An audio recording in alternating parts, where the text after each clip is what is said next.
Саламатсыздарбы, урматтуу угармандар? Гапыр Мадаменов жана Батыров агайларыбыздын калемине таандык ой өрүшү Кругозор китебинен номер 31 сабак. Бүгүнкү өтүлүүчү темабыз энергетика деген тема тууралуу маалымат аласыздар. Сабакты даярдаган Салтанат Бейшенова, Талас облусу. Алгач сабактын планы менен таанышып алыңыздар. Эмнелер тууралуу сөз болмокчу? Биринчи, энергетиканын мааниси. Экинчи, гэстер, грестер, тесттер тууралуу маалымат аласыздар. Үчүнчү, ядролук борборлор, АЭСтер, кудуреттүү жаңы бөлүкчөлөр. Биринчи, мааниси. 1867 жылы Фарадей электрди тапкан. Биринчи электр станциялар Германияда курулган, өнөр жайда колдонулган. Трансформатор кызып кетпеси үчүн атайын май куюлат. Япондор майдын ордуна суюк азоттун криостатын куюшат. Электр менен станоктор кыймылга келет, үйлөр жылытылат. Жерден суу чыгарууга болот. Сууну насос аркылуу жогоруга алып чыкса болот. Анын кудурети эбегейсиз.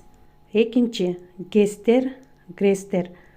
ГЭСте суу трибунасы колдонулуп, анын кыймылы үстүндөгү генераторду электрге айландырат.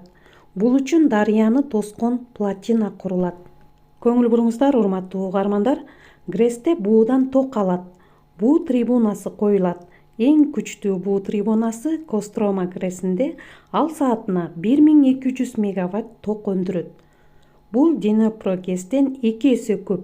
Ал эми тесттерде нефть, газ, сланец көмүрдү жагып, электр энергиясы алынат. Үчүнчү, ядролук борборлор. Ядро атомдун борбордук бөлүгү. Төртүнчү, АЭСтер. Биринчи АЭС АКШда 1945 жылы курулган. Азыркы дүйнөлүк АЭСтердин 451 энергоблогу бар. АЭСтерде уран 235, криптий 235, плутоний отун болот. Булардын бөлүкчөлөрү өзүнөн энергия бөлүп чыгарат. Көңүл буруңуздар, МАГЭТЭ уюму бүткүл дүйнөлүк АЭСтерди көзөмөлдөйт. Азыр Германияда АЭСтерди куруудан баш тартты. Иштеп жаткандардын этабы менен жоюп салмакчы. Бешинчи, кудуреттүү жаңы бөлүкчөлөр. Атом, нейтрон, электрон, протондордон кичине, бирок кудуреттүү бөлүкчөлөр бар экен. Анда эмесе, урматтуу угармандар, ушуну менен энергетика темабызды жыйынтыктайбыз. Өзүңүздөр дагы ой өрүшү Кругозор китебин колуңуздарга алып, 64-65 беттерден кененирээк окуп таанышып чыксаңыздар дагы болот. Көңүл бургандарыңыздарга чоң рахмат. Саламатта